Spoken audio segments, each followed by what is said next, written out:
आप देख रहे हैं लाख टके की बात। नमस्कार, मैं हूं अजय कुमार। आज लाख टके की बात की शुरुआत एक सवाल से आपके सामने करना चाहता हूं। क्या ईद के मौके पर इस बात की छूट होती है कि लोग सड़क पर उतरें, सरकारी संपत्ति का नुकसान करें, बस ट्रक जो भी रास्ते में मिले उसे पूरे तरीके से नेस्तनाबूद और ध्वस्त कर दें?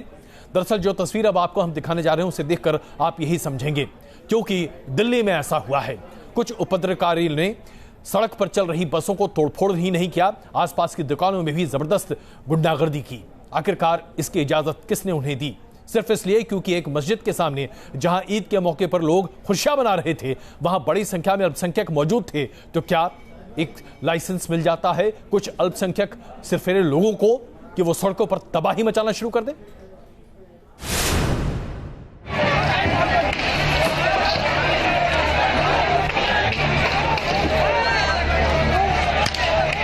दिल्ली में क्यों तोड़ डाली गई करोड़ों की बसें?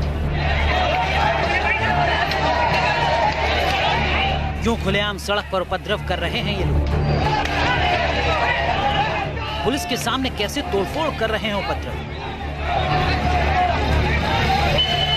दिल्ली की सड़क पर घंटों हुड़दंगी भीड़ ऐसे ही उपद्रव मचाती रही। फिर उनकी नजर के सामने जो भी कुछ आया उसे नुकसान पहुंचाने से बाज नहीं आए। इनकी चपेट में डीटीसी की एयर कंडीशन लाल बसें आई। फिर उपद्रवियों ने डीटीसी की हरी बस को भी निशाना बनाया।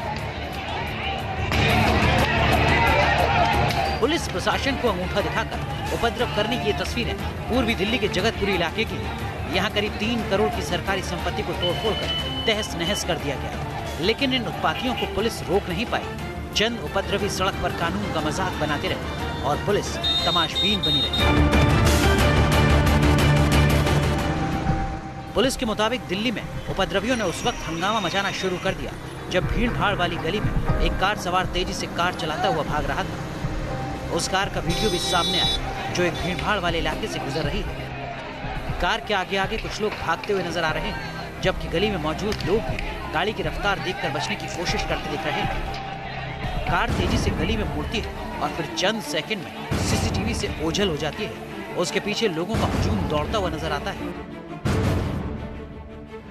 पुलिस सूत्रों का कहना है कि ये कार 30 मई को ही चोरी की गई थी और खबरें ये हैं कि इसे शाहरुख नाम का एक आरोपी पुलिस के डर से लेकर भाग रहा था।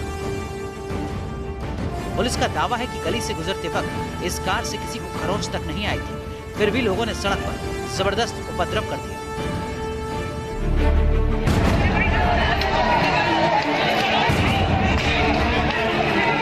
ईद जैसे अमन और भाईचारे के मौके पर दिल्ली में पैदा हुए इस हालात से कई अहम सवाल खड़े होते हैं।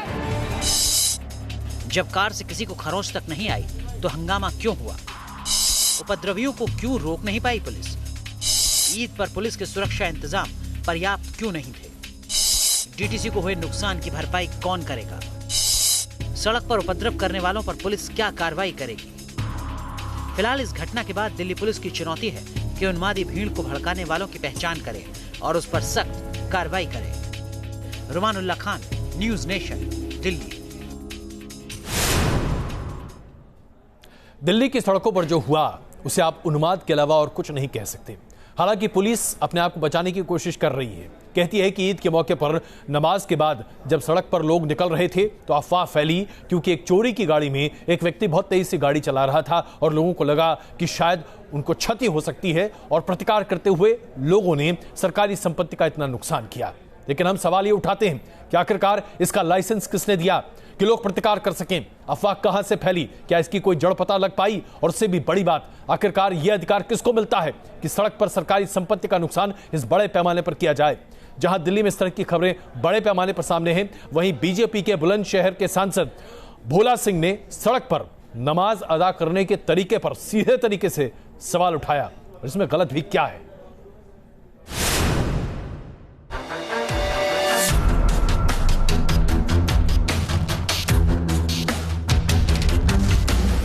दिल्ली की गलियों में पुलिस से बचकर भागती ये कार और उसके पीछे दौड़ते लोग, यही वो तस्वीरें हैं जिसकी अफवाह की वजह से दिल्ली की सड़कों पर घंटों तक उत्पात मचता रहा। अफवाह उड़ी थी कि इस कार ने सड़क पर नमाज पढ़कर लौट रहे लोगों को टक्कर मार दी। इस घटना की पूरी सच्चाई जाने बगैर लोग बुलंदशहर के सांसद के उस बयान को हवा देने लगे जिसमें उन्होंने सड़क पर नमाज का विरोध किया था।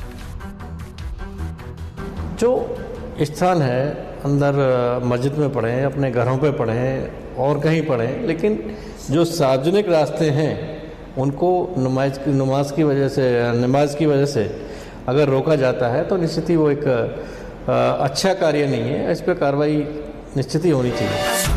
बीजेपी सांसद का ये बयान क्या आया? बीजेपी के विरोधी मोदी सरकार के सबका साथ, सबका विकास और सबका विश्वास नारे पर ही सवाल उठाने लगे। ईस्टर के त्योहार मनते हैं, हमें उसमें कुछ बुरा नहीं लगता। दिवाली मेले सड़कों पर आयोजित होते हैं, हमें बुरे नहीं लगते। फिर नमाज क्यों बुरी लगती है? सबका साथ, सबका विकास, सबका विश्वास। क्या भोला सिंह पोस्टर बॉय हैं? ये इबादत चूँकि आपकी ज़ाती आपकी इबादत है, आपका पर्सनल है और दूसरों को तकलीफ़ ख़ास तौर पर पहुंचनी ही नहीं चाहिए। इसके लिए हमें चाहिए ख़ास तौर पर हमारी वक्फ की ऐसी जायदादें, ऐसी ज़मीनें, ऐसी जगहें मौजूद हैं, उन जगहों पर जाके अपनी नमाज अदा करें। सड़क पर नमाज के विरोध का मसला पहली बार नहीं उठ रहा है। इससे पहले उत्तर प्रदेश के नोएडा और हरियाणा के गुरुग्राम में भी सड़क और पार्क में नमाज को लेकर विवाद हो चुका है।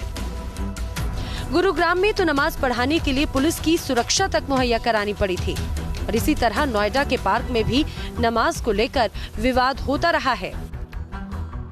हालांकि इस समस्या पर किसी भी सरकार की ओर से कोई खास समाधान नहीं निकाला गया। स्थानीय स्तर पर जिला प्रशासन जरूर कुछ हल निकालता है, लेकिन जिस तरह ऐसे मामले बार बार सामने आ रहे हैं, उसे देखते हुए सरकार को इसे गंभीरता से लेना चाहिए। Team News Nation. रईजरा लाख टके की बात में बात करते हैं पाकिस्तान की। एक ऐसा देश जो कि हिंदुस्तान के खिलाफ किसी भी तरह की साजिश करने में कोई कोताही या परहेज नहीं बरतता है, आज वो देश तिलमिला रहा है। और वो इसलिए क्योंकि पाकिस्तान को पैसे की तंगी की वजह से अपने बजट को कम करना पड़ रहा है। लेकिन पाकिस्तान के ISI के DSPR बार बार ये कह रहे हैं कि हमारे हौसले में इतना दम है कि हम भारत को मुंहतोड़ जवाब दे सकते हैं। जनाब, जब पैसे जेब में है नहीं तो हौसले का क्या अचार डालेंगे आप? आतंक के खर्चे पूरे करते करते पाकिस्तान बदहाल हो गया। वजीर आजम इमरान खान दर दर कुंडियां खटका रहे हैं। कहीं से रुपल्ली तो कहीं से दिनार तो कहीं से युआन झटकने की कोशिश कर रहे हैं। लेकिन 10 महीने बाद भी जब पाकिस्तान की जेब फटी की फटी रही, तब इमरान सरकार ने अपनी फौज के खर्च पर ही कैंची चला डाली। जरा देखिए कि जनरल बाजवा जब ईद के दिन LOC के दौरे पर आए थे तो अपने फौजियों को क्या ईदी दी। ये पहल देश के लिए कोई एहसान नहीं है, बल्कि हम हर सुख दुख में एक हैं। रक्षा बजट में स्वैच्छिक कटौती के बावजूद सेना हर चुनौती का जवाब देने में सक्षम है और इसका असर सेना के जीवन स्तर पर नहीं पड़ने वाला है। सेना के खर्च में कटौती की इसी खबर को जब हिंदुस्तान में दिखाया गया तो पाकिस्तानी फौज के अफसरों को बड़ी मिर्ची लगी। पाकिस्तान के director general ISPR Asif Ghafoor ने एक ट्वीट किया। गफूर ने लिखा, भारत की फेक मीडिया हमारे आंतरिक रक्षा बजट में कटौती की चर्चा में व्यस्त है। ये मत भूलिए, हम 27 फरवरी 2019 को भी उतने ही बजट वाली वैसी ही ताकत थे। हमारे पास जवाब देने की क्षमता है। याद करिए, यह बजट नहीं है, यह सेना का संकल्प है और राष्ट्र अपनी सेनाओं के पीछे मजबूती से खड़ा है। 27 फरवरी का जिक्र कर गफूर बालाकोट की कहानी याद दिलाने की कोशिश कर रहे थे, लेकिन कुछ पाकिस्तानियों और पूरी दुनिया को पता है कि उस दौरान पाकिस्तान को क्या नुकसान हुआ था। वैसे पाकिस्तानियों को अभी तक ये विश्वास नहीं हो पा रहा है कि उनकी सरकार सेना का खर्च घटा रही है, जबकि इमरान खान भी कह चुके हैं, कई सुरक्षा चुनौतियों के बावजूद आर्थिक संकट की घड़ी में सेना की ओर से अपने खर्चे में कटौती के फैसले का स्वागत करता हूं। हम इन बचाए गए रुपयों को बलूचिस्तान और कबायली इलाकों में खर्च करेंगे। पाकिस्तान की सेना को अपने खर्च कम करने में इतनी शर्म है कि वो ये भी साबित करना चाहती है कि हमने खुद ये खर्च कम किया है, इमरान खान ने नहीं। पाकिस्तानी सेना के खर्चे में कितनी कटौती होगी इसका ऐलान तो नहीं हुआ है, लेकिन इस बार करीब 170 अरब रुपए से ज्यादा के बजट की कोशिश थी। लगता है इमरान खान यही खर्च सेना को नहीं देने वाले। Team News nation. कंगाल पाकिस्तान की मुश्किलें इसलिए भी और ज्यादा बढ़ गई हैं क्योंकि मोदी सरकार लगातार पाकिस्तान को दुनिया भर से अलग थलग करने पर लगी हुई है और उसी की वजह से आज पाकिस्तान को कोई भी कर्ज देने को भी तैयार होता नहीं दिखाई दे रहा। क्या यही वजह तो नहीं जिसकी वजह से अब हाफिज सईद को नमाज पढ़ने के लिए भी पाकिस्तान मौका नहीं देना चाहता? याद कीजिए, हाफिज सईद अंतर्राष्ट्रीय डिजिग्नेटेड टेररिस्ट है और उसे इस बार यानी कि 12 साल में पहली बार नमाज पढ़ने से रोका गया है। दूसरी तरफ पाकिस्तान के विदेश सचिव आजकल हिंदुस्तान में एक निजी यात्रा पर आए हुए हैं। क्या करने आए हुए हैं यहां पर?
पाकिस्तान के राष्ट्रपति का मिलना तो वहीं पाकिस्तान के विदेश सचिव का ईद के मौके पर भारत दौरा, ये दोनों घटनाएं ऐसी हैं जिससे साफ जाहिर होता है कि पाकिस्तान किस तरह से कंगाली के इस दौर में भारत से रिश्तों को सुधारने की भरसक कोशिश कर रहा है और बैक चैनल में बातचीत के रास्ते तलाश रहा है। लेकिन भारत की नीति में पाकिस्तान को लेकर कोई बदलाव नहीं है कि जब तक पाकिस्तान आतंकवाद पर विराम नहीं लगाता तब तक बातचीत के रास्ते नहीं खोले जाएंगे। बताया जा रहा है कि इस पाक मौके पर सोहेल महमूद की भारत यात्रा का मकसद मोदी और इमरान की मुलाकात की संभावनाएं तलाश करना हो सकता है,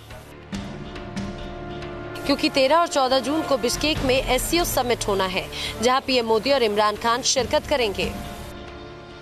मुमकिन है कि सोहेल महमूद बिश्केक में इमरान से मोदी की मुलाकात की दरख्वास्त करने ही दिल्ली आए हों।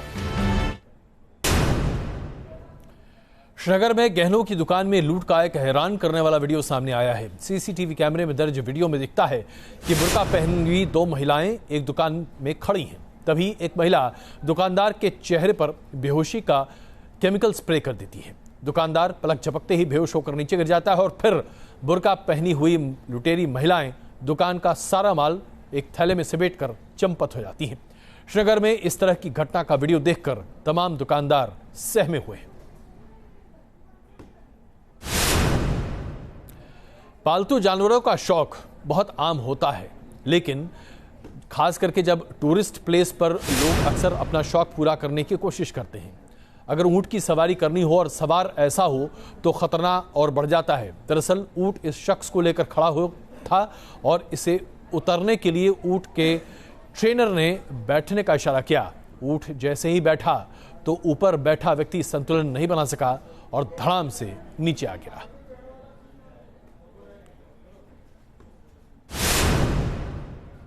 और आइए बात करते हैं जम्मू कश्मीर की, जहां ऐसा लग रहा है कि आतंक अपने आखिरी दिन गिन रहा है।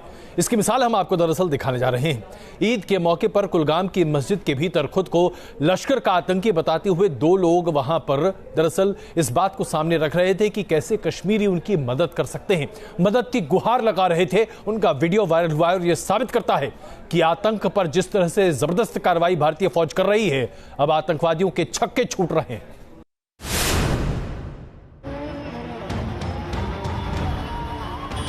इस बार की ईद पर कश्मीर में हुए उपद्रव की तस्वीरें दुनिया ने देखी।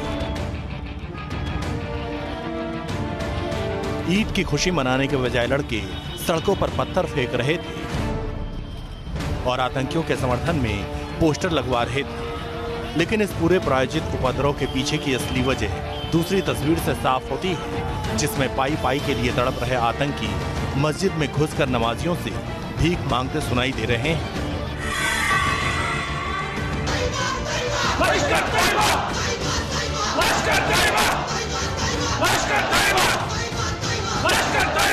मौका ईद का था और जगह कुलगाम की जामिया मस्जिद। लोग इबादत के लिए आए थे, लेकिन दो आतंकी यहां माइक थामे खड़े नजर आए। पहले आतंकियों ने भारत विरोधी और पाकिस्तान परस्त नारेबाजी की।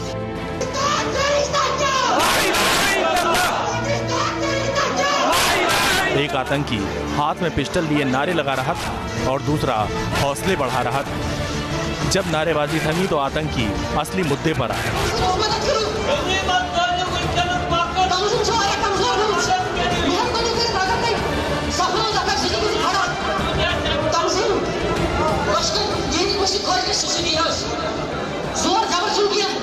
दरअसल आतंक के खिलाफ सरकार ने 2 मोर्चों पर अभियान छेड़ा हुआ है। एक ओर सेना आतंकियों का सफाया करने में जुटी है, वहीं दूसरी ओर आतंकियों को मिलने वाली मदद पर भी नकेल कस दी गई है। आतंकियों तक पैसा और हथियार पहुंचाने वाले टेरर फंडिंग के कई आरोपी जेल की सलाखों के पीछे पहुंच गए हैं।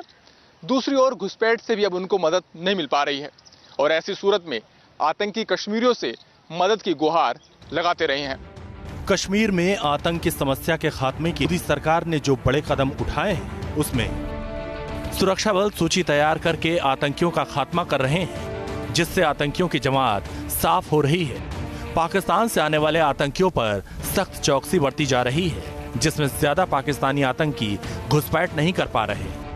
आतंकियों को पैसा और हथियार देने वाले आरोपी जेल की सलाखों में हैं। इससे आतंकियों को पैसे और हथियार की किल्लत हो रही है। सुरक्षा बल आतंक से परेशान कश्मीरियों की मदद ले रहे हैं, जिससे आतंकियों का छिपना मुश्किल हो रहा है। घबराए आतंकी कश्मीरियों की हत्या कर दबाव बढ़ा रहे हैं। इससे कश्मीरियों में आतंक के लिए और नफरत बढ़ रही है। इन सारे कदमों का नतीजा ये हो रहा है कि घाटी में तेजी से आतंकियों का खात्मा हो रहा है। हालांकि कश्मीर में मौजूद अलगाववादियों की टुकड़ी और पाकिस्तानी दलालों का नेटवर्क अभी भी थोड़ा बचा हुआ है, जिसे जल्द ही खत्म किए जाने की उम्मीद है। Arvind Singh, News Nation, Delhi. अमृतसर के हरमिंदर साहिब गुरुद्वारे में आज कुछ लोग उग्र हो गए। मौके पर मौजूद लोगों ने ही वक्त रहते हालात को संभाल भी लिया। वजह यह थी कि स्वर्ण मंदिर में आज ऑपरेशन ब्लू स्टार में मारे गए लोगों के लिए श्रद्धांजलि देने का कार्यक्रम आयोजित किया गया था। इस दौरान किसी बात पर दोनों पक्षों में बहस शुरू हुई और उसके बाद कृपाण तक निकल आए। हालांकि हिंसा नहीं हुई, लोगों ने वहां शांति बहाली की पूरी कोशिश की और उसके बाद सब कुछ सुनियोजित हो गया। लेकिन ऑपरेशन ब्लू स्टार आज भी लोगों के दिलों में कैसे नासूर बना हुआ है, ये देखिए। अरदास और प्रार्थना की जगह पर तलवारें लहराई गई थी। भाईचारे और अमन की जगह पर धक्का मुक्की हो रही थी। देखते ही देखते हालात बेकाबू होने लगे। कोई किसी की बात सुनने को तैयार नहीं था। भीड़ में कुछ लोग उग्र हो चले थे, कुछ लोगों में तो हाथापाई तक शुरू हो गई। आलम यह हुआ कि कुछ लोगों ने रेलिंग को उखाड़ फेंका। अमृतसर में हरमिंदर साहिब की ये तस्वीरें हैं, जहां जमकर हंगामा हुआ।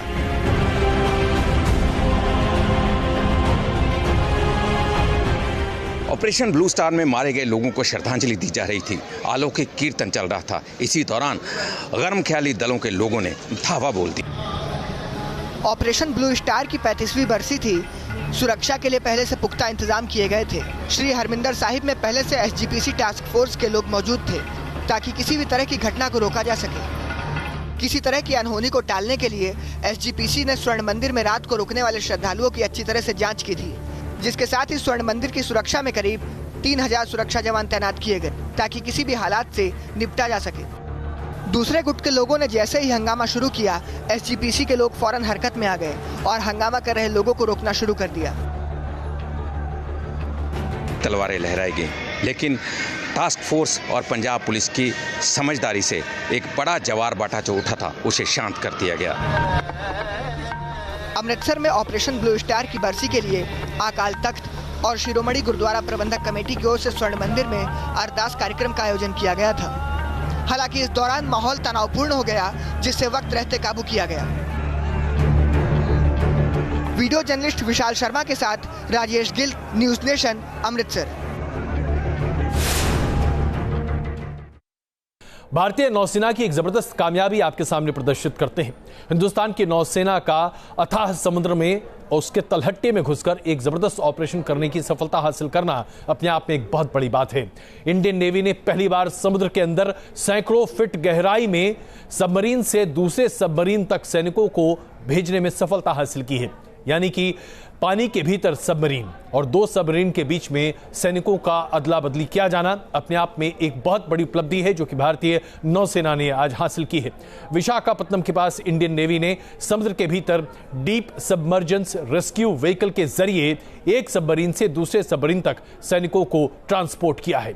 इस ऑपरेशन में INS सिंधुध्वज नाम के सबमरीन का इस्तेमाल किया गया। इसे आप हमारी राजनीति की विडंबना ही मान सकते हैं कि देश के प्रधानमंत्री नरेंद्र मोदी ने हर मौके पर यह कहा कि हर गणमान्य व्यक्ति को अपने आचरण और अपने सद्भाव को सामने रखना चाहिए और सद्भाव के साथ ही अपने आचरण को प्रस्तुत भी करना चाहिए। लेकिन ऐसा लगता है कि प्रधानमंत्री जी की तमाम नसीहतें सिर्फ नसीहत रह जाती हैं।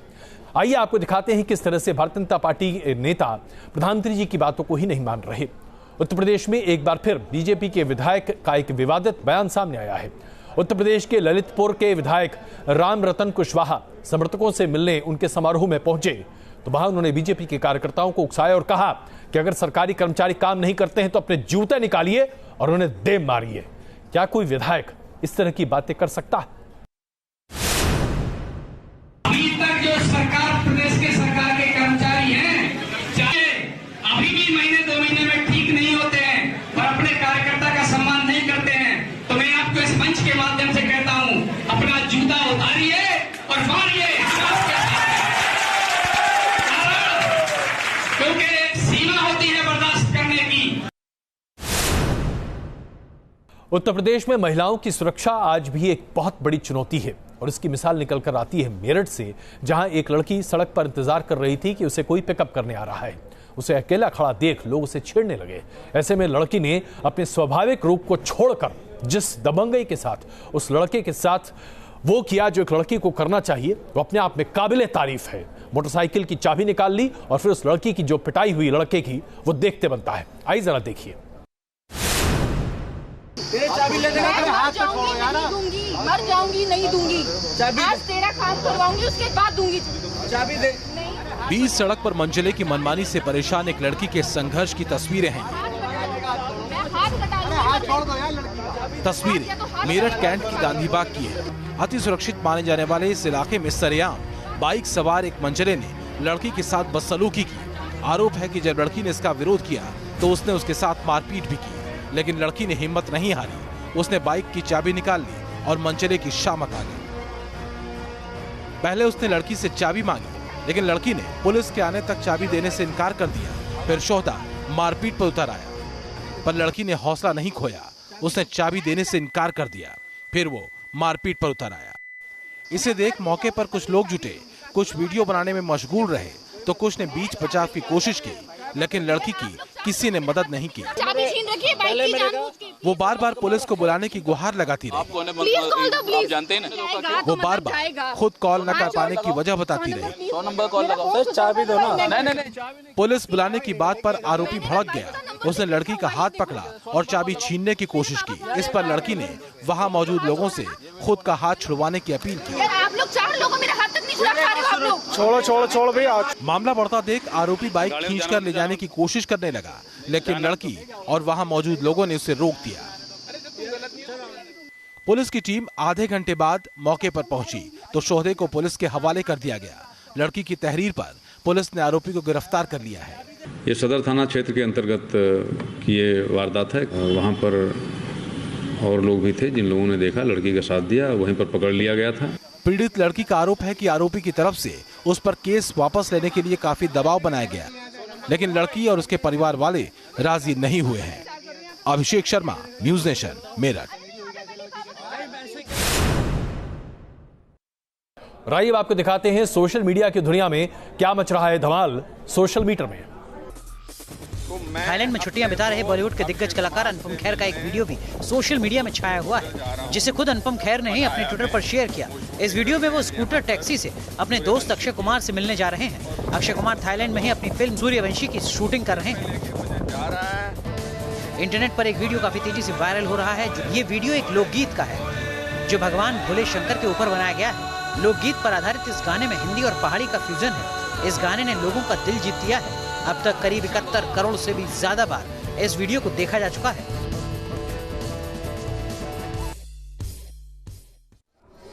लाख टके की बात में आज के लिए बस इतना ही। लगातार देखते रहिए न्यूज़ नेशन।